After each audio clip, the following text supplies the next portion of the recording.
안녕하세요. 시대에듀 관세사 회계학 담당을 맡은 설나현 세무사입니다. 자, 오늘부터 우리 1강 재무회계 같이 배워보도록 하겠습니다. 자, 우리 책에 보시면요. 제1편 재무회계 이렇게 나와 있습니다. 아마 기본적으로 아시겠지만 우리 회계는 재무회계랑 원가회계 이렇게 같이 이루어져 있죠. 그래서 제1편 재무회계 이렇게 가게 되는데요. 우리 내려가 보면 여기 이 재무회계라고 해서 전체적인 큰 틀을 이렇게 설명을 하고 있어요. 제1장부터 제4장까지 해서 제1장 보시면요. 재무회계의 기본이계, 그래서 재무회계란 무엇인가에 대한 이해 파트가 나오고요. 우리 2장에서는 자산, 그리고 자본과 부채, 그리고 4장에서는 수익 및 기타 회계이론 이렇게 나옵니다. 결국에는 우리가 재무회계란 제일 중요한 게 일단 기본 이해, 우리가 잘 모르니까 어떤 건지에 대해서 설명을 배우고요. 그 다음에 재무회계는 어떻게 이루어져 있다라고 보시면 되냐면 자산, 그리고 자본과 부채 이렇게 크게 이루어져 있고 마지막으로 수익 및 기타 회계이론 뭐 이런 식으로 되어 있나 보다. 보시면요. 기타 회계이론이니까 뭔가 기타적이니까 어떤 포괄적인 얘기일 거고요. 그리고 수익, 이게 크게는 이렇게 4개가 중요하구나. 실제로 나중에 배우시겠지만요. 수익이 있으면 수익이라고 하시면 일단 우리 돈을 벌었다라는 내용이잖아요. 그러다 보니까 돈을 쓴 내역, 비용도 같이 배우게 되실 겁니다. 그래서 이런 식으로 재무회계란 이루어져 있구나라고 아시고 한번 시작을 해보도록 하겠습니다. 책 펴시면 되시고요. 그리고 제1장 들어가도록 하겠습니다. 제1장은요. 재무회계의 기본 이해라고 되어 있습니다. 자, 그럼 기본 이해라는 단어는 당연히 알겠지만 우리가 기본적으로 이번에 배우실 이 재무회계란 무엇인가? 그래서 우리가 처음 나왔던 이 재무회계가 무엇인지 한번 알아보도록 하겠습니다. 재무회계는요, 우리가 그래도 들어봤던 재무라는 단어와 그리고 회계라는 단어의 뭔가 결합인 것 같아요. 왜냐면 우리가 나중에 관리회계도 배울 거니까요. 관리회계는 관리 아니면 원가관리 플러스 회계. 그래서 회계라는 걸로 나눌 수 있고요. 여기는 또 재무라는 걸로 나눌 수 있어요. 우리가 그러면 어떻게 이해를 하면 좋을까? 보시면요. 우리가 재무 같은 경우에는 뭔가 미래적 개념이라고 생각을 해보시면 됩니다. 그래서 미래적 개념. 그러면 뭔가의 회사가 재무, 어떻게 돈을 끌어들여서 앞으로 어떻게 할 것인지 라는 그런 미래의 개념으로 생각을 해주시면 되시고요. 회계라는 것은 뭔가 과거의 개념이라고 생각을 해주시면 됩니다. 그러다 보니까 우리 재무는 앞으로 어떻게 할 것인가가 중요하다면 우리 회계는 과거의 것을 어떻게 정리하냐가 중요하겠죠. 우리가 과거의 것을 정리하려면 어떻게 한다? 일단 어떤 과거의 일을 좀 기록을 한다라고 생각을 해주시면 됩니다. 그래서 미래에 대해서는 미래의 어떤 의사결정에 필요한 것을 배우는구나 라고 보시면 되겠고요. 그리고 과거는요. 과거에 있는 어떤 기록 이렇게 보시면 되겠죠. 그래서 재무회계란 어떤 거라고 이해하시면 되겠냐면요. 과거의 것으로 어떤 의사결정을 하는 것, 의사결정에 필요한 것을 도움을 주는 것라고 생각을 하시면 되겠습니다. 결국에 이제 의사결정을 하기 위한 어떤 정보를 전달하는 것, 그걸 위해서 재무회계를 작성한다라는 개념을 가지고 같이 가보시면 될 것 같아요. 그래서 우리 한번 책을 볼게요. 그래서 같이 내려가 보면요. 회계 기초이론이라고 해서 1절 나오게 됩니다. 그래서 회계의 기초에서 회계란 어떤 의의인가 라고 한번 볼게요. 그래서 회계란 정보 이용자가 있어요. 어떤 기록한 걸 보는, 그 정보를 보는 이용자가 있어요. 그래서 그 이용자가 뭘 할 수 있도록 합리적인 의사결정을 할 수 있도록 경제적 정보를 식별, 측정, 전달하는 과정이다. 그래서 회계란 건 어떤 정보 이용자가 있을 거고요. 그리고 어떤 합리적인 의사결정. 그래서 아까 의사결정을 하기 위해서 또 여기에서는 이제 경제적 정보를, 모든 정보 말고요. 우리는 경제적 정보. 곧 배우겠지만 어쨌든 재무회계라는 건 이 회사에 대해서 내가 얼마를 벌었고요. 얼마를 썼어요. 그리고 우리가 얼마 자산을 보유하고 있고요. 부채가 얼마 있어요. 이런 것들을 작성하는 게 재무회계 그 최종 결과가 될 거거든요. 재무제표라는 것을 만들 거기 때문에. 그러다 보니까 이걸 보고 우리가 이 회사가 좋은 회사이구나, 아니구나, 이 회사는 돈을 잘 버는구나, 아니면 조금 좀 추세가 하락으로 가고 있네, 이런 것들을 판단을 하면서 그런 경제적 정보를 통해서 내가 이 회사에 투자를 할 것인가, 아니면 돈을 빌려줘도 될 것인가, 혹은 내가 이 회사에 종업원으로서 계속 다녀도 될 것인가, 이런 부분을 필요한 사람이 보고 판단할 수 있도록 만들게 되어 있습니다. 그래서 정보 이용자가 합리적인 의사결정을 할 수 있도록, 그래서 경제적 정보를 식별, 측정, 전달하는 과정이다. 그래서 우리는 여기서 좀 1번 식별, 그리고 측정, 전달. 그래서 총 나중에 배우실 거는 경제적 정보라는 것을 어떻게 하면 식별을 할 것인지, 그리고 어떻게, 얼마로 측정을 할 것인지, 그래서 전달, 어떻게 전달을 할 것인지를 배우는 게 우리 회계가 되겠습니다. 그래서 경제적 정보를 회계, 그래서 식별, 측정, 전달, 원가 회계든 재무회계든 결국에는 어떻게 식별, 어떻게 이걸 인식을 할지 말지, 이걸 알아챌지 말지를 식별하는 과정이라고 할 거고요. 앞으로는 이거에 대해서 많이 배울 거고요. 그리고 이걸 만약에 내가 인식을 해야 된다고 하면, 식별해야 된다고 하면 얼마로 측정을 할지, 내가 화폐 단위에서 측정을 할지, 아니면 화폐 단위가 아니면 또 뭐가 있을까요?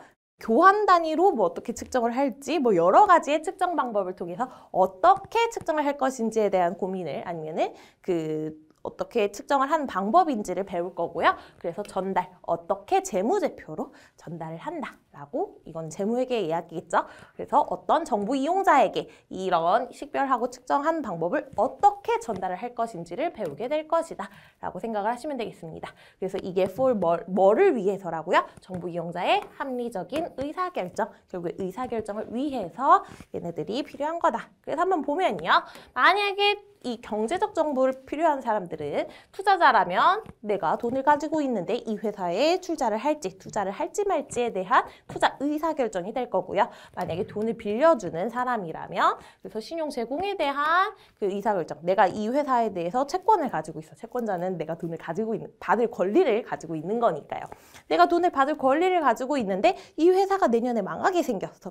그러면은 그럼 나 이제 더 못 기다려주겠어. 돈 바로 내놔. 이런 식으로 하든지, 아니면 조금 나중에 갚아도 될 것 같아. 대신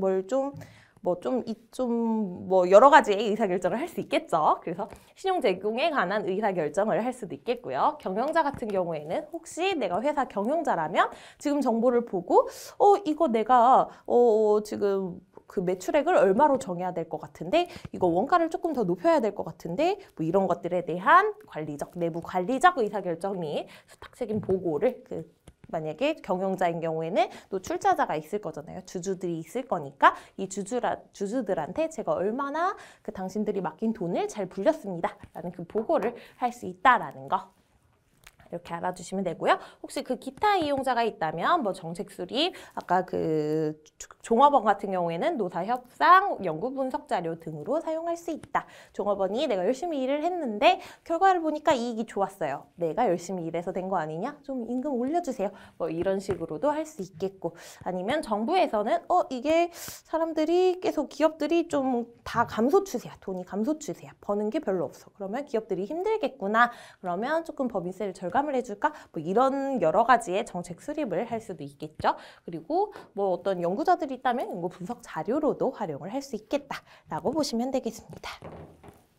그래서 회계의 분류를 볼게요. 회계의 분류란 1번 재무회계가 있고요. 2번 관리회계가 있습니다. 그래서 재무회계, 관리회계, 재무회계는 아까 위에서 말씀드렸던 내역이었죠. 그리고 관리회계는 쉽게 또 좀 우리 보다 많이 접하는 건 원가, 관리, 회계 라는 명목으로 많이 접해질 겁니다. 쉽게 말해서 어떤 관리를 해야 되는데 제일 필요한 게 우리가 이 제품을 만들 때 이 제품의 원가가 얼마로 관리를 해야 되는가 대해서 배울 거고, 이게 나중에 우리 2편에서 배울 원가 관리 회계에서 배우는 내용이 되겠죠. 어쨌든 재무회계랑 관리회계가 있습니다. 한번 보면요. 이 재무회계의 분류를 보면 결국에 회계의 목적은 정보 이용자가 있었잖아요. 정보 이용자가 있습니다. 회사가 있고 정보 이용자가 있다면 정보 이용자가 만약에 회사 내부에 있다. 정보 이용자.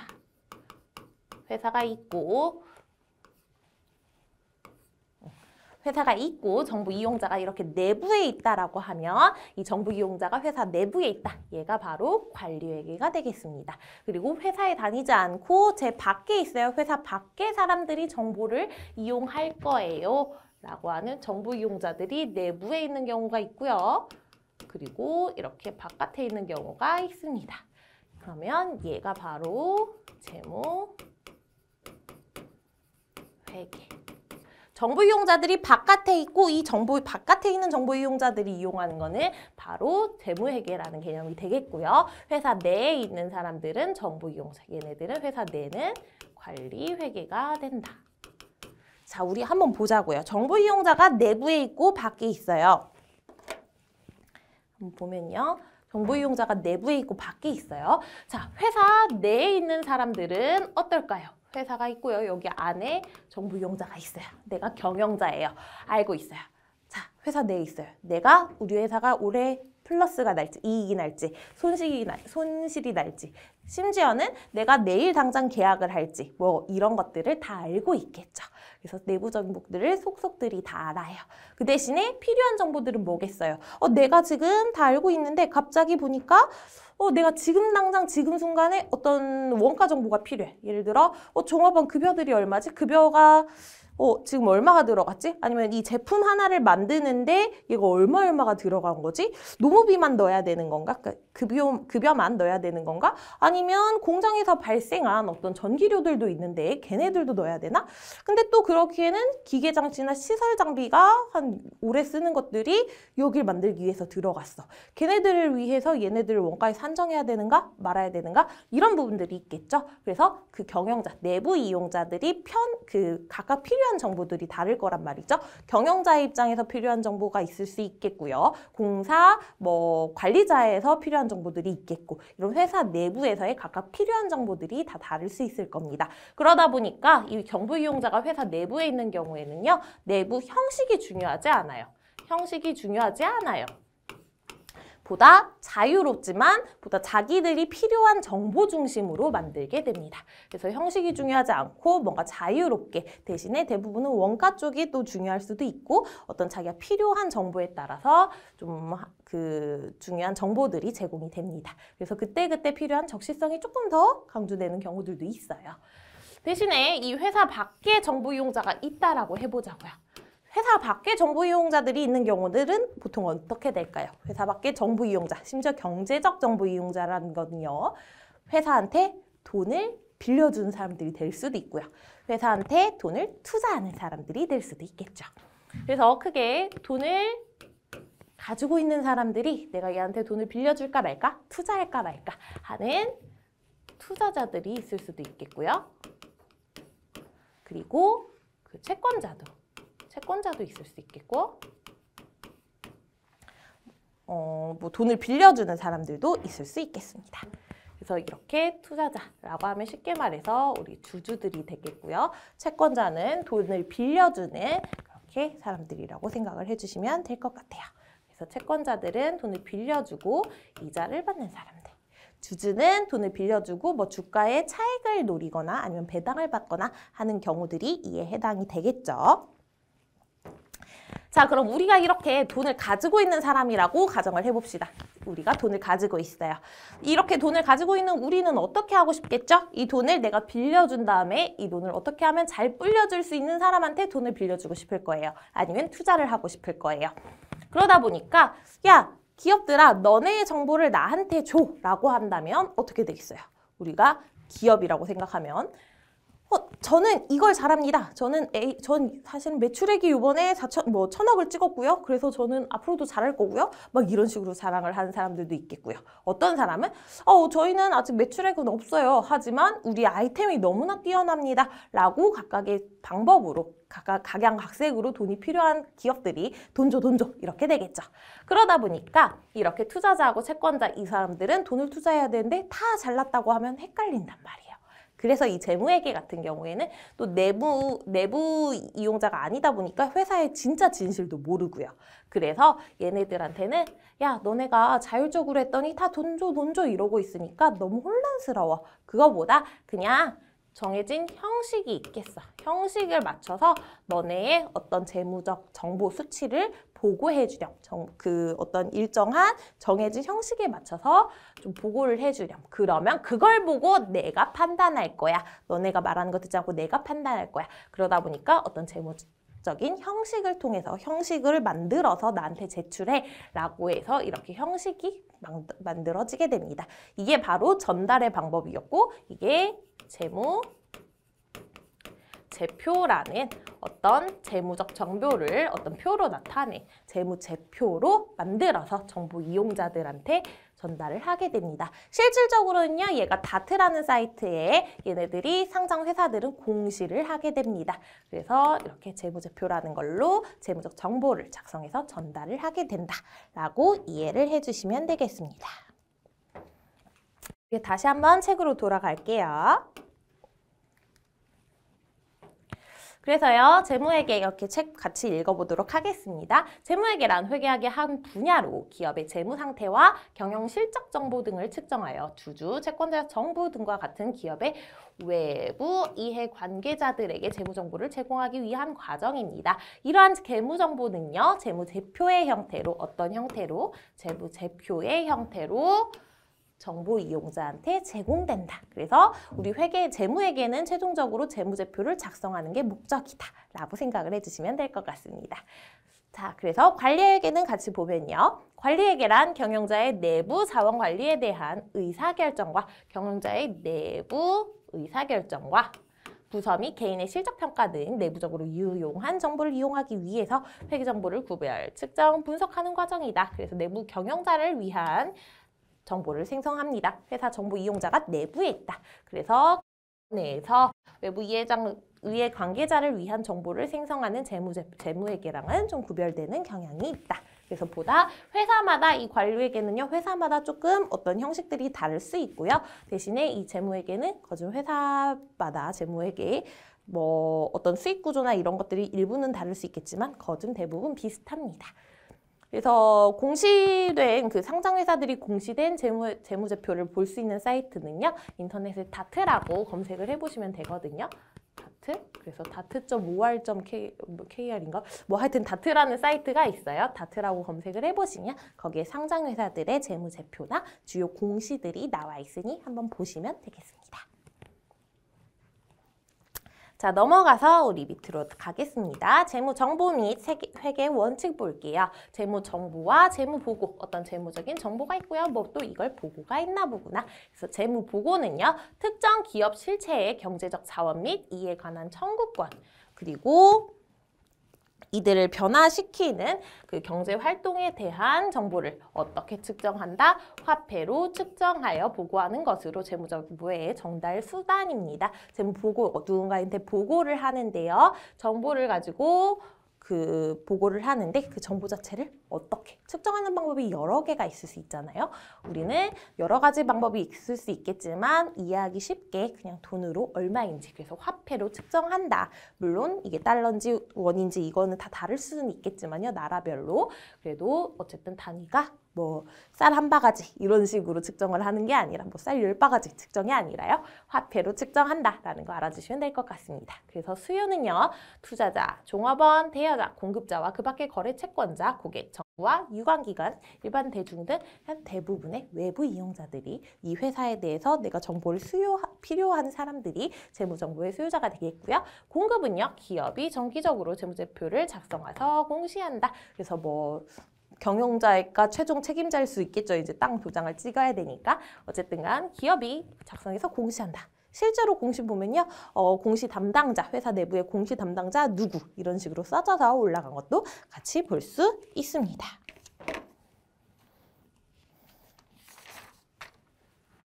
넘어가도록 하겠습니다.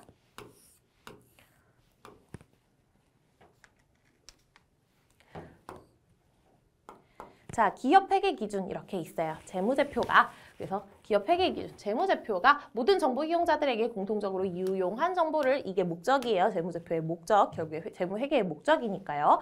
유용한 정보를 제공하기 위해서는, 어떤 의사결정에 유용한 정보를 제공하기 위해서는 모든 외부 이해관계자가 동의할 수 있는 재무제표 작성 및 보고에 대한 원칙이 필요합니다. 야, 그래서 그래, 어떤 형식이 있는 건 알겠는데 이 형식을 어떻게, 그거 작성을 어떻게 할 건데 좀 정해진 원칙이 있니? 그거에 대한 기업 원칙이 필요하다라는 이야기예요. 그래서 기업 회계 기준은요, 기업이 회계 처리를 할 때 준수해야 할 기준으로서 기업 회계의 실무에서 관습으로 발달한 것으로부터, 그래서 그 실무에서 관습으로 발달한 것으로부터 일반적으로 공정 타당하다고 인정된 회계 원칙이라고 해서 갭이라고, 뭐 갭, Generally Accepted Accounting Principles 이렇게 돼 있죠. 영어를 잘 못해요. 그래서 이렇게 인정된 회계 원칙을 논리적으로 요약, 체계화한 것이다. 그래서 어떤 원칙, 옛날에 어떤 실무에서부터 관습으로 굳어진 거에서, 그리고 그게 일반적으로 쓰여지고 있는 어떤 원칙이 있었어요. 그래서 그런 원칙들, 이런 회계 원칙들 중에 논리적으로 이제 요약하고 체계화해가지고 어떤 회계 기준들이 나와 있다. 그래서 우리나라의 기업 회계 기준은요, 한국채택 국제회계기준, 이게 IFRS라고 많이 하고요. 그래서 뭐 우리나라가 방법이면 KIFRS라고 하고, 또 일반 기업 회계 기준도 있고요. 또 중소기업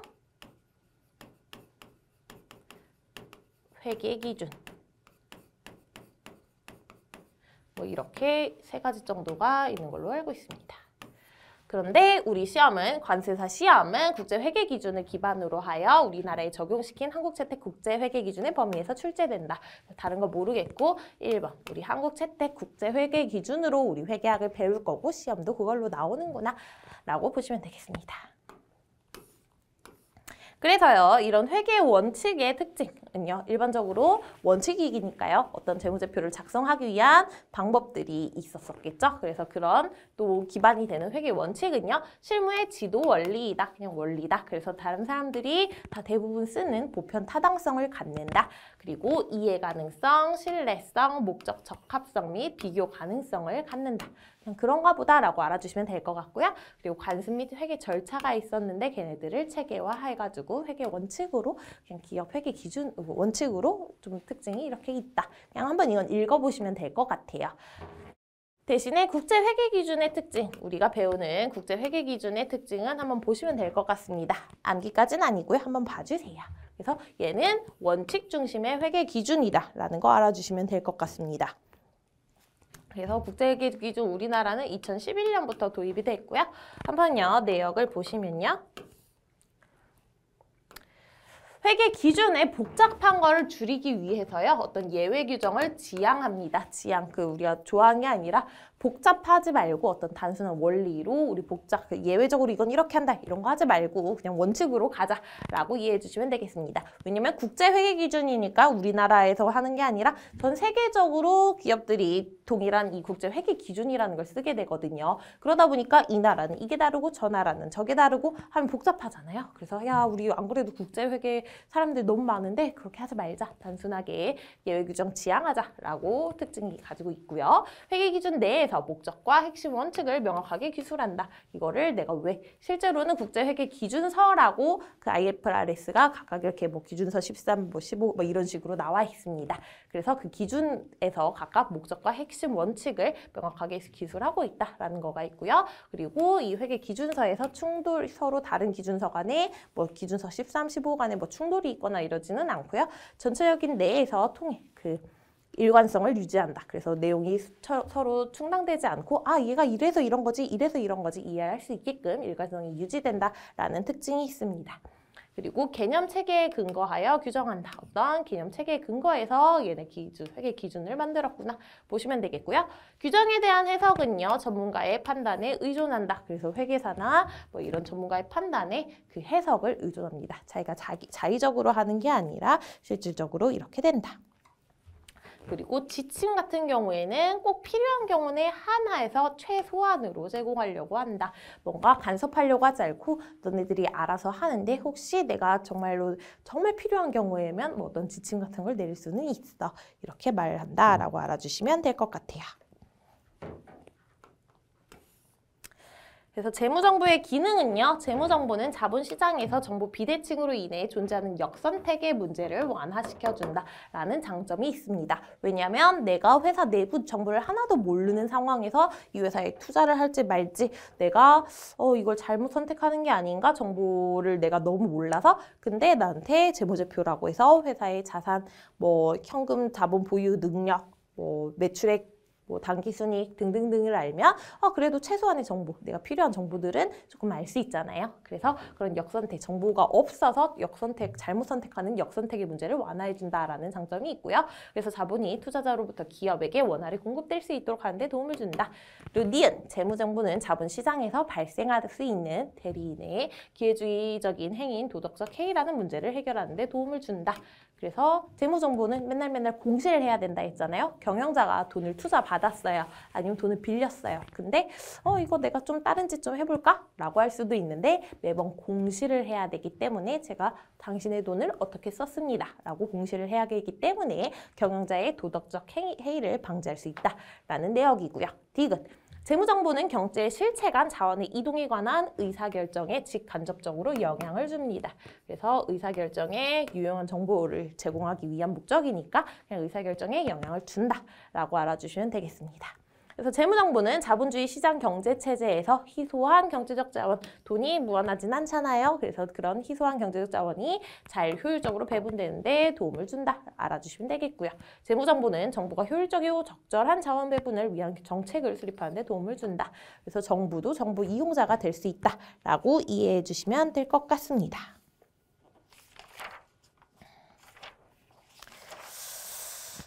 오늘 생각보다 조금 말이 길었네요. 그럼 저희가 다음 시간에 이어서 배우도록 하겠습니다. 오늘도 고생 많으셨습니다.